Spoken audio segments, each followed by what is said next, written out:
Hey, my friend, tonight we drift back, not to the temples of Egypt or the streets of Rome, but to a world far less talked about, and perhaps for good reason, because sex in colonial America was not silk sheets and secret letters. It was soil, sweat, fear, and God. Before we dive into that dark and wild world, don't forget to hit that like button and subscribe to the channel if you enjoy the journey I'm taking you on. And hey, drop a comment below. Tell me where you're watching from and what time it is. I love seeing where all of you are tuning in from, and it always makes me feel closer to this amazing global community we've built. Let's begin here. You live in a small New England town, a dozen wooden houses, one dusty road, a meeting house, a tavern, a cemetery. You rise with the sun, you work the land, you fear the Lord. And behind the closed shutters of every cabin, another story unfolds. Quiet, forbidden, hungry. In the 21st century, we swim in a sea of sex. Every screen, every whisper, every ad. Desire is fast, visible, commodified.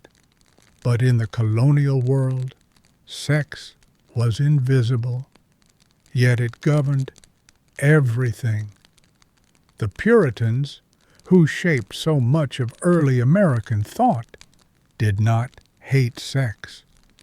Contrary to modern caricatures, they even believed sex was a gift from God. Within marriage, it was not only acceptable, it was required. Denying your spouse was considered sinful, but outside marriage, sex was sin, not just in the spiritual sense, in the social, economic, physical sense, and it carried weight, heavy, brutal, public. To be unmarried and pregnant meant shame. To be caught in adultery meant trial. To be suspected of fornication meant interrogation. And all of it, every act, every touch, was judged through the lens of moral order. There was no privacy, no secrets. Your body did not belong to you.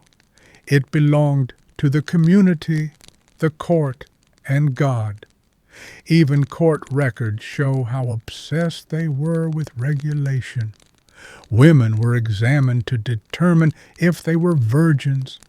Bed sheets were displayed as evidence. Witnesses were summoned to testify about who visited whom, when, and how. And yet, sex happened, often, everywhere, because they were human, because repression breeds obsession.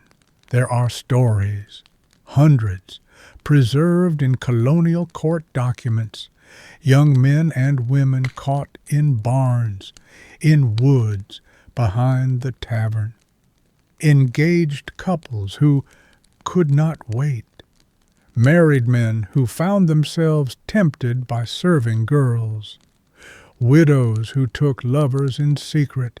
There were punishments, fines, whippings, public shaming, but there was also silence, communities looking the other way, because sometimes the truth was too heavy to carry, and so people whispered. They speculated, they feared, a girl who laughed too loud, a man who didn't marry, a woman whose belly began to swell too soon. Reputation was everything, and for women, The burden was unbearable. Their worth was tied to chastity, their futures to their purity, their survival to their silence. In some towns, if you gave birth out of wedlock, you were sentenced to wear a scarlet B for bastard. Sound familiar? Yes, the scarlet letter was fiction, but not far from truth. Hester Prynne's story may be a novel, but the practice of marking women publicly for their sexuality was painfully real. Meanwhile, male offenders were often treated with more leniency. Yes, they could be punished, but not always. Power protected them, gender excused them, and money, as always, made things disappear. Still, some women fought back. There are records of midwives defending girls in court, of neighbors refusing to testify, of letters, fragile, faded, where women declared love without shame. And within marriage, the bedroom was both duty and refuge. Couples were expected to have sex regularly. If a spouse refused their partner for long without cause, it was grounds for divorce. Yes, divorce existed in colonial America, rare, scandalous, but real. Sex was not always joyful. For many women, it was obligation, a path to children, a risk of death, because childbirth, back then, was like walking a narrow ledge, blindfolded. Every pregnancy was a prayer, every labor a gamble. Yet they kept going, because family was survival, because children were labor, because legacy mattered. And love? Love came quietly. It was not roses and kisses. It was hands brushing in silence. It was the way a man chopped wood before dawn, the way a woman left an extra portion of food for her tired husband. Love was not spoken. It was proven day by day in hardship. But what of desire? Did they feel it? Oh, yes. Diaries tell us everything. Clergymen confessed dreams of flesh. Wives wrote of longing. Husbands admitted temptation. One Connecticut minister, after years of preaching purity, wrote in his private journal that he dreamt of a woman's uncovered breast and felt the devil in my blood. Another woman, whose husband had left for war, penned these lines: "My body aches with absence, and I press his shirt to my chest like a second skin." They burned with want, even if they lacked the words. There was no vocabulary for female pleasure, no education, no open talk. Girls learned from experience, from pain, from each other, if they dared whisper. Boys, too, stumbled in the dark, raised with warnings, guilt, silence. Their first experiences were often fumbling, confusing, or worse. And still, some found joy in each other, in stolen moments, in nights where the wind outside howled, but inside a candle flickered. Because even in a world of fear, people find each other. Even when the rules are cruel, desire finds cracks to seep through. And in colonial America, that land of muskets, ministers, and muslin, sex was not an escape. It was resistance. It was survival. It was sometimes the only moment a person felt truly alive. They believed the body was dangerous, not because it bled or hungered, but because it wanted. And in that want, they saw the devil. Colonial America, especially in its Puritan roots, was obsessed not with denying desire, but with fearing it.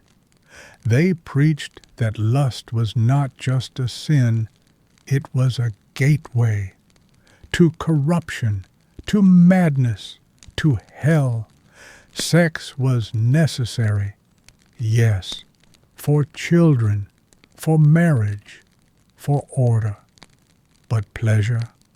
Pleasure was the soft voice of Satan, and so they built walls, rules, 1,000 tiny restrictions, not only what you could do, but what you could think. Imagine being told that your thoughts could damn you, that a fleeting image, a bare ankle, a soft laugh, a dream you didn't ask for, was enough to bring eternal punishment. They believed it, truly, and they suffered for it, because desire does not disappear when you lock it in a box. It grows louder, hungrier. It slips into your sleep. Ministers warned of the sins of the imagination, of impure dreams, of self-touch, of wasting seed. Boys were told their bodies were traps, that arousal was a flaw, that nighttime emissions were a sign of weakness. Girls were told even less. Their bodies were mysteries they weren't meant to understand. They bled without explanation, felt desire without names, were punished for curiosity. The church stepped into every silence and filled it with shame. A woman who asked too many questions about her body was suspected of witchery. A man who refused to marry was eyed with suspicion, maybe lazy, maybe deviant, maybe worse. They called masturbation a solitary vice. They feared it would ruin your soul, your strength, even your sanity. They warned that fantasies were like cracks in your soul, letting demons creep in. And yet, they burned with questions. A young man might confess to a minister, trembling, "I dreamed of a woman's lips." And the minister might tell him to fast, to pray, to take cold baths, to imagine the fires of hell each time the image returned. This was the theology of the body. You are born stained. Desire is dirt. Resist at all costs. But the irony? The harder they tried to suppress, the more desire took root in shadow. Behind every rule was a story, a failure, a secret, an unspoken truth. There were men who beat themselves for feeling aroused, women who lay awake, ashamed of the dreams that came, children who were punished for natural questions, and entire towns built on denial, boiling just beneath the surface. Marriage was not always a safe harbor. Yes, it allowed sex, even encouraged it, but only in a certain way, with the right tone, for the right purpose. To want too much, even your own spouse could be suspect. Desire had to be controlled. Even in the marriage bed, restraint was a virtue. And for women especially, that virtue meant silence. She was to submit, not because she was lesser, but because the church said so. Her husband was her head. God spoke through him. Her pleasure, irrelevant. Her pain, endured. A good woman was modest, soft-spoken, covered, still. And if she deviated, if she flirted or laughed or danced too freely, she risked ruin. It wasn't just sex that was regulated. It was emotion. It was expression. It was posture and presence and breath. Even childbirth was shrouded in sanctity and silence. Labor was called the curse of Eve. Pain was her punishment. And though midwives were respected, they were also feared. Too close to blood, too close to the mysteries of life. Women labored in darkness, praying for forgiveness with each contraction. But not all followed the rules. There were women who defied modesty, who spoke their minds, who loved with fire. Some were punished, some were exiled, some hung. Anne Hutchinson, a midwife and mother, dared to preach that women could hear God for themselves. That salvation was not earned through control. She was banished. Her body, her voice, too dangerous. And still the sermons echoed. In cold meeting houses, ministers pounded pulpits, reminding their flocks, "You are not your own. Your body is a vessel. Your lust is a leash." And the people, terrified, trembling, believed. They married young, in part to avoid sin. They had children quickly. They confessed constantly. But even in the most pious towns, desire found cracks. A candlelit glance across the supper table, a love letter slipped beneath a door, a hand that lingered too long while passing bread, and at night, in the dark, they dreamed. Some awoke in shame, some in sorrow, some in longing, because no matter how many rules they wrote, the body remembers its rhythms, its hungers, its right to exist beyond doctrine. Today, we speak of healing from purity culture, of reclaiming joy, of breaking the chain between desire and guilt. But for them, there was no therapist, no self-help book, only scripture and silence. And still they lived, they married, they loved as best they could. Some found real tenderness, a husband who kissed his wife's hands before sleep, a wife who held her husband's head when grief overtook him. Sex was not always punishment. Sometimes, rarely, it was sanctuary. And though fear wrapped itself around their beds like fog, sometimes they broke through, because the human heart is stronger than shame. And even in the most repressive world, love finds a way to breathe. They warn the young, don't wander too far after dark. Don't sit too close on the bench. Don't let his hand linger on yours too long. But love, or something like it, doesn't ask permission. And sex, even in a world of fear, happened. Often. The colonial world tried to pretend it didn't, tried to wall it off behind marriage contracts and moral lectures. But the truth was far more raw, far more human.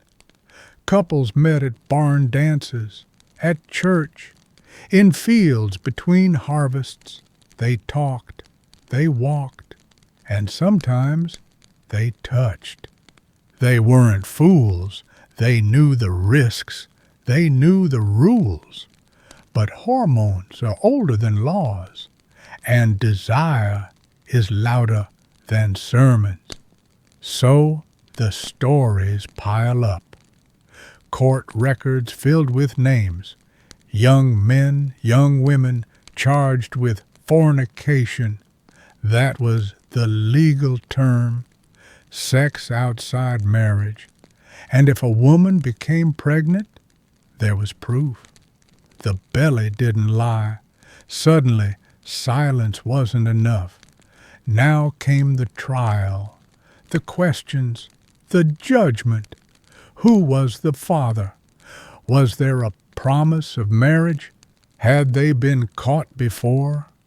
In many colonies, a woman who gave birth out of wedlock was fined, but she rarely had the coin to pay.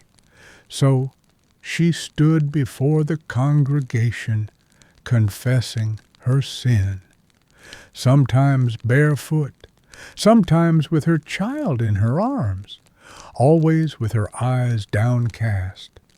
She was called a fallen woman, her name whispered in taverns, her future clouded. And the man? If he admitted paternity, he too might be fined. But if he denied it, and she had no proof, he walked away. No tests, no DNA, only testimony. Some men did the honorable thing, married the girl, claimed the child, but not all. And so there were women alone, raising children without help, marked by shame, some forced into indentured servitude to repay their fines. Their lives narrowed, choices vanished, and society turned its back. And yet, despite the fear, the punishment, the public spectacle, premarital sex was common. Because life was short, marriage wasn't always guaranteed, and people were lonely. In frontier towns, men outnumbered women. Courtship could take months, even years. So many engaged couples slept together before the wedding. It was called bundling, a strange ritual. Two lovers, fully clothed, wrapped tightly in a shared bed, sometimes with a board between them, sometimes not. The theory was innocence, the reality often very different. Many a child arrived suspiciously early, and if they married in time, no one asked questions. But if they didn't, the reckoning came. There were punishments, fines, whippings, forced public apologies. In Puritan Massachusetts, fornication could mean 20 lashes, delivered on the bare back, before a watching crowd. Some towns used stocks. Others made the guilty wear signs, "For my sin," written in shame. These rituals weren't about justice. They were about control. Make the sinner visible. Let her body bear the burden. Teach the others through fear. And still, sex happened. Because even in that cruel system, the heart rebelled. Imagine a young girl, 17, dreaming of the boy who helped fix her family's roof. Or a widow, tired of silence, letting herself feel warmth again. Or a servant girl, cornered by her employer, powerless to say no. Not all sex was consensual. And the courts, mostly male, mostly religious, didn't always care. If a servant accused her master, she risked more than punishment. She risked banishment, or worse, being accused of tempting him. Power protected men and punished women, and still they carried on. Women wrote secret letters to lovers. Men carved initials into trees. Gifts were exchanged in secret. Dried flowers, silver thimbles, bits of lace. Love found a way, even in the shadows, and sometimes there was joy. A stolen kiss behind a barn, a moonlit hand held too long, a child born not of shame but of deep affection, even if society refused to see it. Today we speak of slut-shaming, of double standards, of how women still carry the weight of judgment for the same acts men are praised for. That didn't begin on the internet, it began here, with scarlet letters, with whispered names, with systems built to punish the body, especially the female body, for being alive. But remember this too, not all communities were cruel. Some were forgiving. Some neighbors stepped in. Some midwives protected names. Some men did right by the women they loved. And over time, laws softened. Compassion grew. Because even in the hardest soil, humanity takes root. And though the colonial world tried to cage sex behind shame, it never fully succeeded. Because the human need to touch, to be held, to be known, it is older than law, older than fear, and sometimes stronger than shame. Marriage was supposed to be the solution, a sanctuary, a shield against sin, a righteous container for sex. But for many in colonial America, it was simply a duty, a transaction, a quiet contract between survival and expectation. Romance was not required. Love was not guaranteed. What mattered was order, land, children, reputation. A man needed a wife to cook, to clean, to bear heirs. A woman needed a husband to protect her name, her place, her food. And in this agreement, sex was assumed. They called it the marital debt, a phrase so cold, so clinical, it stripped intimacy bare. A husband had the right to his wife's body, not occasionally, not when she felt ready, always. To refuse him was not just personal, it was sinful.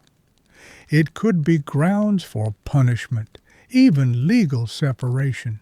Consent, as we understand it today, barely existed inside marriage. Once wed, a woman's body was no longer fully her own. It was folded into the union, given, absorbed, redefined. And while church leaders might speak of mutual affection, the laws said otherwise. If a husband forced his wife, there was no crime, no recourse. Because how could it be rape, they reasoned, if the body was already his? Some women found kindness. Some husbands were gentle. They waited. They asked. They held more than they took, but many did not. Some women endured in silence, lips pressed shut against pillows, hands clenched around sheets, prayers whispered through gritted teeth. because this too was their duty, to submit, to endure, to please without pleasure. The church spoke often of Eve, of her role in the fall, of her temptation, her curiosity, her hunger. And from this ancient tale they carved expectation. A good wife was obedient, quiet, pure. Desire, especially hers, was suspect. If she wanted too much, asked too directly, showed too much delight, she was unnatural, perhaps sinful, perhaps touched by the devil. Even in marriage, female desire was a threat. So many learned to silence it. They lay still. They closed their eyes. They thought of Scripture or the children or tomorrow's chores. They survived sex more than lived it. And for some men, sex became entitlement, not just to the body, but to control, to dominance, to the final say. He decided when, how, if. And in a world where so much was uncertain, storms, sickness, war, this was one thing he could claim. There were no manuals, no guides for pleasure or communication, just whispered advice from older women, crude jokes in taverns, and sermons from pulpits that spoke of purity and procreation, never passion. Still, love did exist. Some marriages bloomed slowly, a touch becoming a habit becoming a need, a husband who listened, a wife who laughed, moments stolen in the hush of night, where hands met not in duty, but in longing. These were the quiet rebellions, where sex was not just function, but connection. A wife reaching for her husband not because she must, but because she wanted to. A husband learning that tenderness softens more than authority ever could. But these moments were fragile, rare, held together by trust in a world built on obedience. There were also women who resisted, who pushed back, who said no. Some were beaten, some were cast aside. Some found their strength in other women, friendships that burned hotter than fire, hands that healed when men only took. But such things had no name in their world, no space, no safety. So they hid, they smiled, they obeyed. And in the margins of diaries, or in the unsent letters tucked deep into trunks, they wrote their truth. I wish he would touch me differently. I feel nothing. I long to be held, not taken. Today we speak of agency, of enthusiastic consent, of pleasure as a right. But in that world, sex was a requirement, a mechanism, a means to an end. Joy was accidental, rare, beautiful, and though we imagine them as stiff, prudish figures in bonnets and buckles, they were flesh, they were heat, they were yearning, just like us. They wanted to be seen, to be loved, to be chosen, not just wed, not just used, but cherished. And in the rarest marriages, they were. You can still see their words in old love letters, in the way a man described his wife's laughter, in the way a woman left behind a locket of her hair, tied with ribbon, kissed with scent. These weren't stories of passion as we know it, but they were stories of care, of intimacy forged in hardship, because even when the body was ruled by law, the heart, it found a way to whisper. Desire has always found a way to speak, even when language fails, even when law forbids, even when the pulpit thunders and the neighbors whisper. It speaks in silence, in glances, in fingertips that brush and linger a second too long, in dreams that burn warmer than the hearth. In colonial America, sex wasn't just legislated, it was shadowed, wrapped in layers of fear, scripture, and shame. But underneath, bodies still remembered, hearts still quickened, mouths still parted, wanting. They found ways to communicate it, to signal, to hint. A lace ribbon tied too tightly at the neck, a private signal between lovers, a pressed flower left in the edge of a sermon book, a hand placed firmly over another's when passing the bread. There were no novels of longing, no plays of seduction, but there were poems, short, aching things scribbled in margins, lines of longing disguised as devotion, love letters hidden in sleeves passed beneath floorboards, burned after reading. A woman might embroider a handkerchief not just with vines and blossoms, but with tiny, careful symbols, a heart in thorns, a bird in flight, initials stitched in secret. Men wrote journals where they confessed dreams they couldn't speak aloud, dreams of skin, of scent, of moments that hovered between real and imagined. There was no word for erotic in the public tongue, but it existed in the curve of a wrist, in the flick of a fan, in the music of dances, those rare, sanctioned escapes where bodies moved together in rhythm and candlelight, cloaked in formality, pulsing with tension.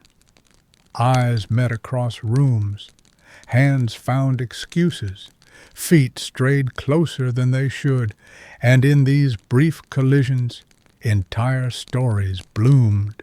A single night's dance could feed the imagination for weeks. For some, it was enough. That look, that moment, that breath held too long. It was all the permission they would ever have, and sometimes it was all they dared want. But others ached for more, and found it where they could. A woman and her maid, brushing hair late into the night, fingers grazing necks. A traveling merchant and a lonely widow exchanging more than goods behind shuttered doors. Two men sharing a bed out of necessity. And something more. None of it spoken, none of it written, but all of it lived. Sometimes the desire was not for the body, but for the nearness, for being seen, for being known, because in a world where your worth was measured by piety, obedience, and silence, to be wanted, truly wanted, was radical. They dreamed in private. They touched themselves in darkness and prayed for forgiveness. They remembered the brush of skin with both shame and sweetness. Even the clergy were not immune. Some were caught. Some repented. Others wrote long treatises on temptation, while secretly battling it in their own hearts. Desire was a wilderness, untamed, forbidden, but never extinguished. and it showed itself in the most unexpected places. A young woman carving hearts into the wooden wall of her bedroom, a man leaving a piece of ribbon in a tree knothole every time he passed her house, a widow placing a second spoon on her table, hoping. There were dangers, of course. A woman too open in her smiles might be called wanton. A man too gentle in his gaze might be suspected. A rumor could ruin. A whisper could cost everything. So the dance was delicate, quiet, hidden. Still, some were brave. They wrote to each other, met in secret, fell in love against the odds, and some never touched, but carried a single memory for the rest of their lives. Desire, in its most haunting form, is not always satisfied. Sometimes it is suspended, held just out of reach.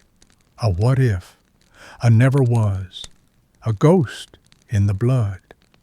But even that is powerful, because in the face of repression, fantasy becomes rebellion. Imagination becomes freedom. To picture yourself touched, loved, desired. It was a quiet kind of liberation. They had no erotica, no films, no language for kink, no pride parades, no podcasts. But they had imagination. They had bodies that remembered. They had longing. And longing, when starved, becomes fierce. It becomes art, gesture, breath, silence. And in that silence, colonial America throbbed with stories never told, love never spoken, flesh never named, but never forgotten. Pregnancy was not always a miracle. Often it was expected, assumed, the inevitable result of duty fulfilled. A woman in colonial America might marry at 17, and within weeks the signs would begin: the missed bleeding, the sickness in the morning, the heaviness in the breasts, the knowing. And when she knew, the community knew too. Her swelling belly became not just a personal journey, but public proof of her function, her worth.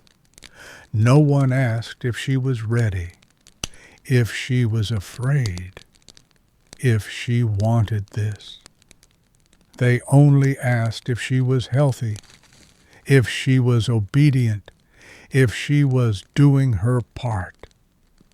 Pregnancy was part of her service to husband, family, colony, and God. There were no hospitals, no sonograms, no painkillers beyond herbs and faith. Only wooden floors, boiling water, cloth rags, and trembling hands. Midwives were the guardians of this world, wise women with calloused palms and eyes that had seen too much. They brought children into the world and sometimes buried them too. They knew how to ease a breech birth with oil and prayer, how to tie off an umbilical cord with a strand of hair, how to calm a woman whose scream threatened to shatter the walls. And when things went wrong, they were the ones who stayed, held the hands, closed the eyes, washed the bodies. The church watched them closely, too closely. Midwives walked the line between healer and heretic. Their knowledge was both revered and feared. because they understood women's bodies, and that was power. Sometimes when a woman bled too long after birth, it was called punishment. Eve's curse, a reminder of original sin. Pain was the tax of motherhood. Agony, the price of life. There were no sterile tools, no emergency rooms, just faith, heat, and the hope that death would pass over. And yet, there was strength. Women labored not alone, but surrounded by mothers, sisters, neighbors. A circle of hands and voices, a rhythm of moans, chants, and breath. It was a ritual, a threshold, a fire to pass through. And when the baby cried, if the baby cried, a sacred silence fell, then joy, then exhaustion, and life began again. But not all pregnancies were welcome. Some came from rape, some from coercion, some from loveless nights where the bed was colder than the air, and some came too soon before the vows, and those brought shame. A pregnant unmarried woman had two choices: confess and be punished, or hide and risk everything. Some tried to induce miscarriage with herbs: pennyroyal, tansy, rue. Some worked until they collapsed. Some disappeared to distant relatives. Others, desperate, terrified, gave birth alone in barns, behind trees, beside rivers. Some lived, some didn't. Some buried tiny bodies in the earth and carried the weight forever. The law called them murderers, but history should call them something else: victims, survivors, women crushed under the weight of silence and judgment. Even within marriage, a woman had little control, no birth control, no right to refuse, just counting days, praying, bracing. Some knew tricks, sponges soaked in vinegar, seeds and roots, but they were unreliable and dangerous. And still children came, year after year, child after child, until a womb collapsed, or a body gave up, or a spirit broke. Some women birthed 10, 12, 15 times. Some buried half their children before they turned 5. They wrapped their grief in aprons, rocked it beside the hearth, tucked it between lullabies and laundry, because there was no time for mourning, only more mouths to feed, more duties to fulfill, and yet there was love, fierce, protective, desperate. A mother singing softly over a fevered brow, a woman refusing to eat so her child could have a crust of bread, a wife whispering prayers into the curls of her newborn as if breath could be a blessing. The body, bruised, broken, stretched beyond its limits, kept giving. Sex and pregnancy were not separate. They were a cycle, a burden, a rhythm of submission and sacrifice, but also, sometimes, of closeness. A husband kneeling beside a birthing bed, holding her hand, a partner fetching herbs in the rain, praying she would live, a quiet kiss placed on a swollen belly before sleep. Not all men were cruel, not all nights were cold, and even in the harshest corners of this world, tenderness bloomed. small fragile acts of care, because even when the body was treated as a vessel, the soul refused to be silent. It grieved, it longed, it loved, and through all the blood, the tears, the pain, it hoped.